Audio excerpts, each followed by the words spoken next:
मेरे अजीज दोस्तों, बुजुर्गान कौम और मिल्लत, मेरे इज़्ज़तदार माँ और बहनों, भाइयों, नौजवानों, आप तमाम का बहुत शुक्रिया कि आपने अपना कीमती वक्त निकाल कर आज इस इंसाफ के कारवान की नुक्कड़ सभा में आपने शिरकत की।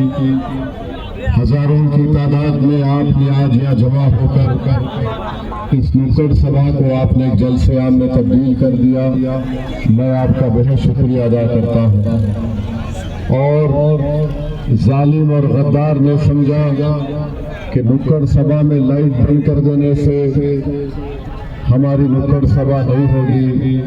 सुनो गद्दारों, तुमने यहाँ की लाइट बंद की, जो कि आज की जनता तुम्हारे घर की लाइट बंद करने वाली है इंशाअल्लाह। मेरे अजीज दोस्तों और बुजुर्गों, ये एक न्याय यात्रा है, इंसाफ का एक काफिला, इंसाफ के उसूल के लिए काफिले को लेकर हम लोग निकले हैं। आप तमाम से एक ही गुजारिश है कि आप आने वाले असेंबली विधानसभा के इलेक्शन में, जो कि आज से दोबारा मजलिस इत्तेहादुल मुस्लिमीन के उम्मीदवार को कामयाब करिए।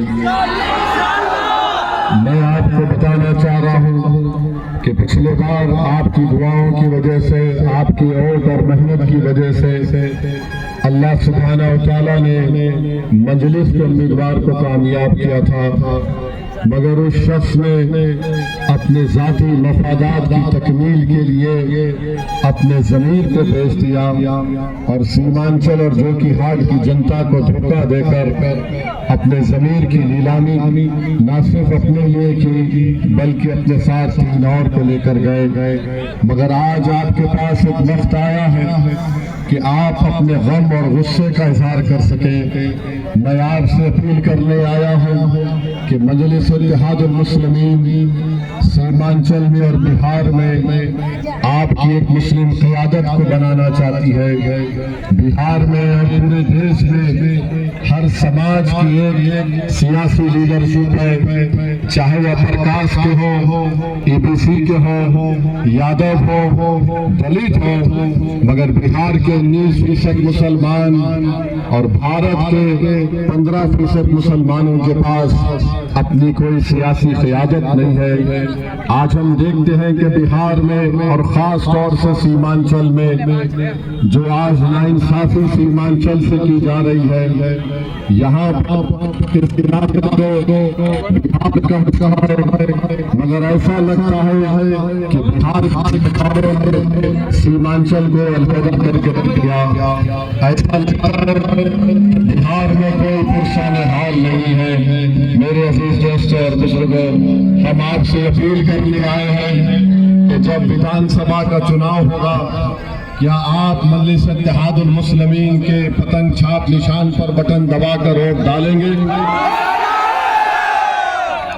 आप वोट डालेंगे?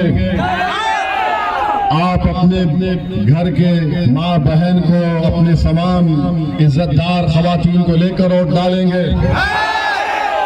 मेरे भाई, दुश्मन कोशिश करेगा, जो लोग गद्दारी करके आपसे गए हैं वो कोशिश करेंगे, आपको पैसा भी देंगे, आप जरूर उनसे पैसा लेना छोड़ना नहीं, उनका जरूर लेना, उनसे लेके जेब में रख के बोलना और फिर आगे बढ़ के बोलना।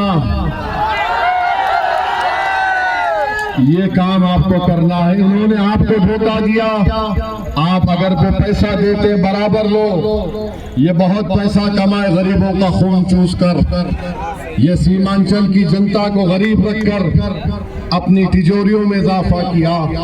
मेरे अजीज दोस्तों और बुजुर्गों, हम यही चाहते हैं कि सीमांचल में इंसाफ हो। सीमांचल की जमीन बारिश में कट जाती है, यहाँ पर किसान को अपने उसकी कीमत मिल सके, यहाँ पर हमारे बच्चों को स्कूल मिले, हमारी बेटियों के लिए कॉलेज मिले।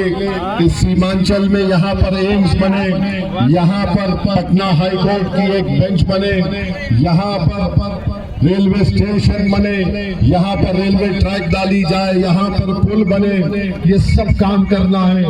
आप जानते हैं कि जोकीहाट में क्या रोड है या नहीं है? इस शख्स ने 5 साल में कुछ नहीं किया।